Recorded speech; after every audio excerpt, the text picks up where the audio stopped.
नमस्कार, मी सुनीताज किचनमध्ये आपणा सर्वांचं मनापासून स्वागत। तर आज आपण बनवणार आहोत मटणचा तांबडा रस्सा आणि फ्राय।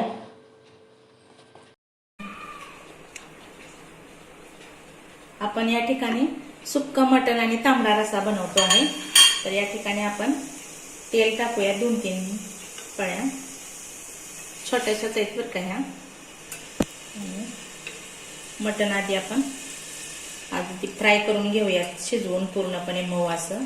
3 टाकल्यात मी पळ्या ह्याच्यात तेलाच्या छोट्या छोट्या। याच्यामध्ये आपण 1 कांदा टाकणार आहोत, कट केलेला, बारीक कट केलाय। तो परतून घेऊया व्यवस्थितपणे।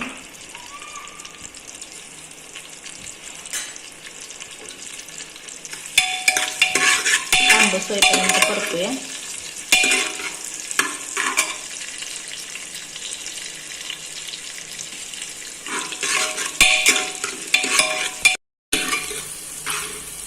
कांद्याचं जे पाणी आहे ना ते कंप्लीट निघतं आणि कांदा असा सॉफ्ट होतो।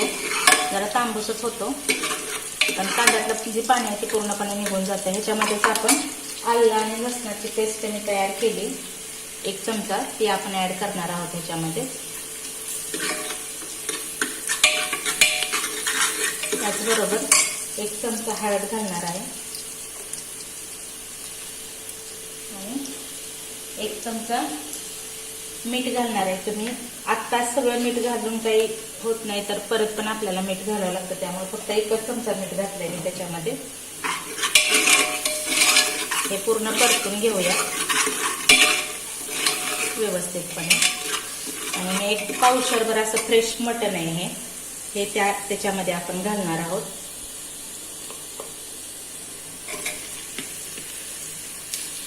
स्वच्छ धुवून घेतलेलं मटण आहे हे।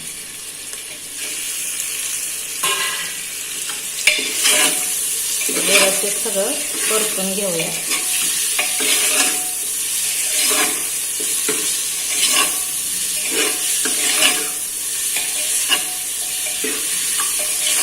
थोडा वेळ परतून घेतलं ना, ह्याच्यामध्ये जरा सॉफ्ट झालं ना, ह्याच्यामध्ये आपण पाणी घालणार आहोत।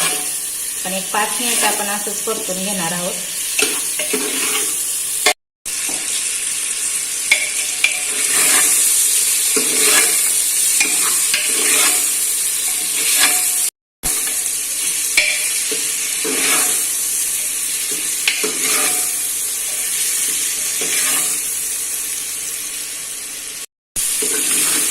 तुम्ही पाहू शकता, हे बघा मटणचे पीस एकदम सॉफ्ट होत आले। हे बघा, ह्याच्यामध्येच आपण पाणी घालणार आहोत। या स्थितीमध्ये 1 ग्लास मी पाणी घालणार आहे।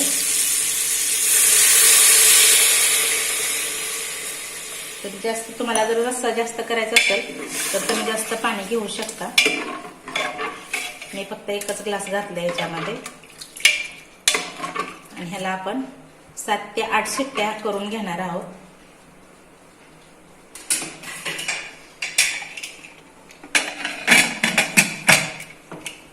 आणि तोपर्यंत आपण मसाल्याचं सामान जे आहे ते भाजून घेऊयात। आपण सर्वात आधी कांदा भाजून घेऊयात। तुम्ही कांदा अख्खा जरी गॅसवरती भाजून घेतला तरी पण चालू शकतो, आणि ते काळं टरपारे येतात त्याला, काळं होतं जास्त, त्यामुळे मी तव्यावरती भाजून घेते। नुसता लालसर होईपर्यंत भाजणार आहोत आपण। फुल गॅस केला तरी चालू शकतो,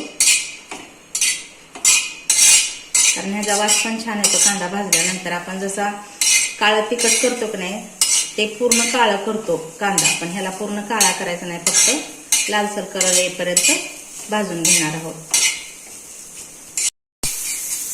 हे बघा, आपला कांदा भाजत आलाय, आपण तो आता काढून घेणार आहोत। पूर्ण भाजलाय, अशाच पद्धतीने भाजायचा तो कांदा। काढून घेतोय आपण।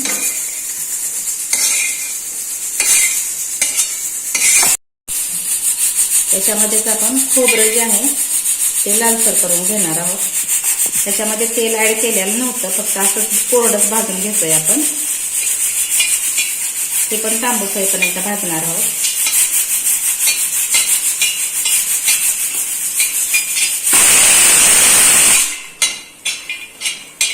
त्यानंतर ह्याच्यामध्ये 7-8 लसूण पाकळ्या घेतल्यात आणि आल्याचे काही तुकडे घेतल्यात, हे पण ह्याच्यामध्येच आपण घालून जरा थोडंसं परतून घेणार आहोत ह्याला आपण.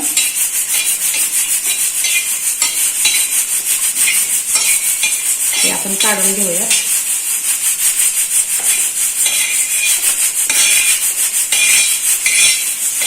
त्यानंतर 1 चमचा जिरं घेतले, ते तडतड होईपर्यंत भाजूया.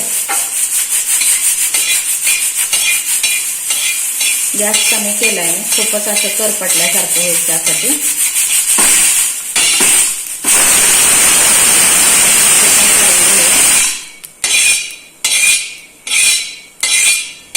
आणि ह्याच्यामध्ये मी एक छोटं 2 चमचे तीळ घेतलेलं आहे, ते तडतड होईपर्यंत आपण भाजून घेऊया.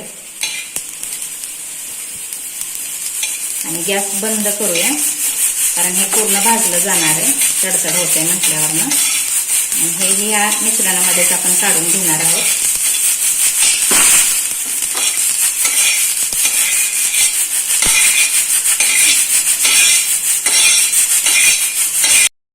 आपण हे मिक्सरच्या भांड्यात काढून घेऊया पूर्ण सामान याचे.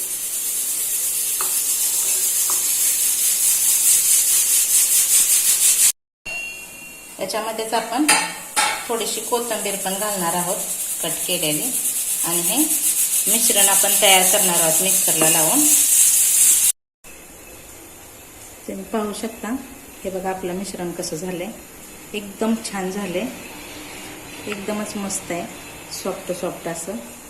आता आपण कुकरचा शिट्ट्या झालेल्या आहेत आपल्या.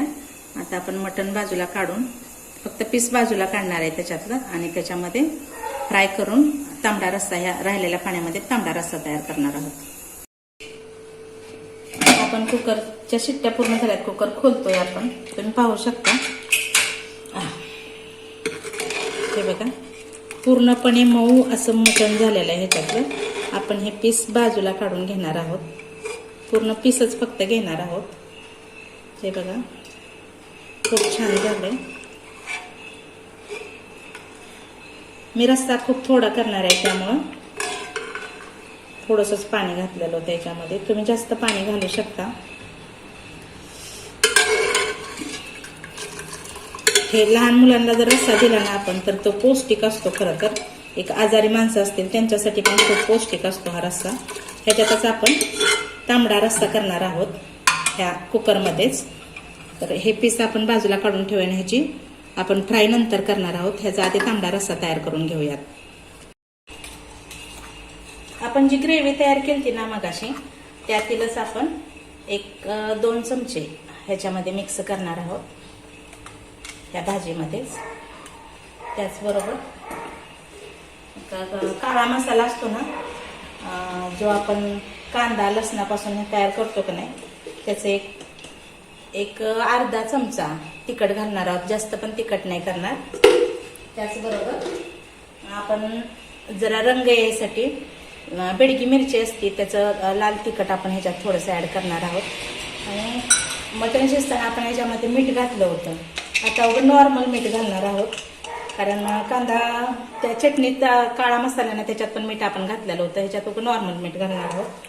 तरी पण आपल्याला वाटलं नंतर तर आपण घालू शकतो. तुम्ही पाहू शकता कशा पद्धतीने झाले हे. आणि हे एक 7 ते 8 मिनिट आपण उकळी येऊ देणार आहोत ह्याला. हे बघा पूर्ण तेलाचा करून घेतो 7 ते 8 मिनिटांनी. पाहूयात आपण.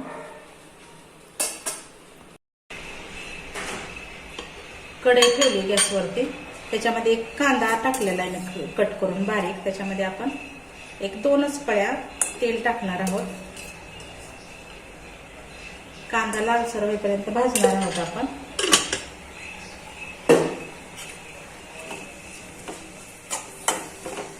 हा फ्राय खायला खूप छान लागतो, तुम्ही नक्की घरी करून बघा.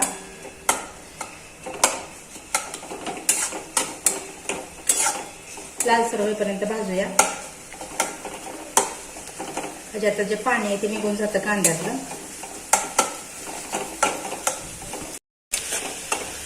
हे बघा लालसर असा कांदा भाजून झालाय. त्याच्यामध्ये जे आपण ग्रेव्ही तयार केली ना ते घालणार आहोत.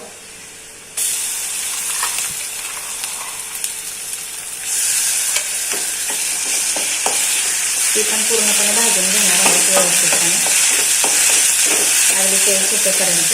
आणि त्याच्यामध्येच आपण एक लाल मिरची टाकणार आहोत. तिखट थोडा अर्धा चमचा घेतलाय आणि काळं तिखट जे आहे ते पण टाकणार आहोत. ते पूर्ण हलवून घेऊया. त्याच्यामध्ये थोडंसं हळद पण घालणार आहोत. हळद टाकलेली आहे तरी पण थोडीशी हळद घालणार आहोत आपण. आणि किंचित थोडंसं मीठ घालणार आहोत.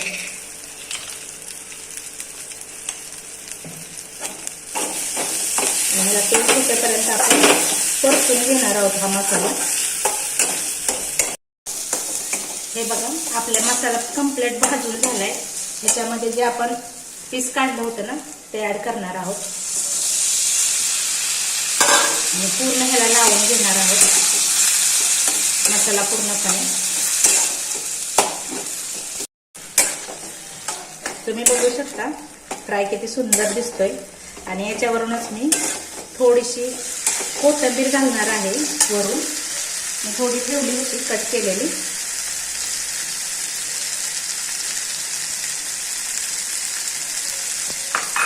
हे बघा खूप सुंदर दिसतोय फ्राय आपला. पूर्ण पीसला ते आपला मसाला जो ते लागलेला आहे. आणि जर तुम्हाला हा व्हिडिओ आवडला असेल तर लाईक करा, शेअर करा आणि माझ्या चॅनलला सबस्क्राईब करा. आणि त्याचबरोबर कमेंट्स बॉक्समध्ये तुमच्या प्रतिक्रिया मला कळवा. धन्यवाद. आपण गॅस बंद करूया. हा बघा आपला तांबडा रस्सा तयार आहे. तुम्ही पाहू शकता ह्याच्यावरती तरंग किती आलाय तेलाचा. आणि अशी पूर्णपणे अशी थिक भाजी झाली आहे. मी जास्त केलीच नाही त्यामुळे थिक झालेली आहे. ह्याच्यात पीस अजिबात ठेवलेले नाहीत. आणि आपली जो फ्राय आहे तोही खूप सुंदर झालाय तुम्ही पाहू शकता. आणि हे जे आहे चपातीवर, ज्वारीच्या भाकरी बरोबर आणि बाजरीच्या भाकरी बरोबर जर खाल्ला तर खूप सुंदर लागतो.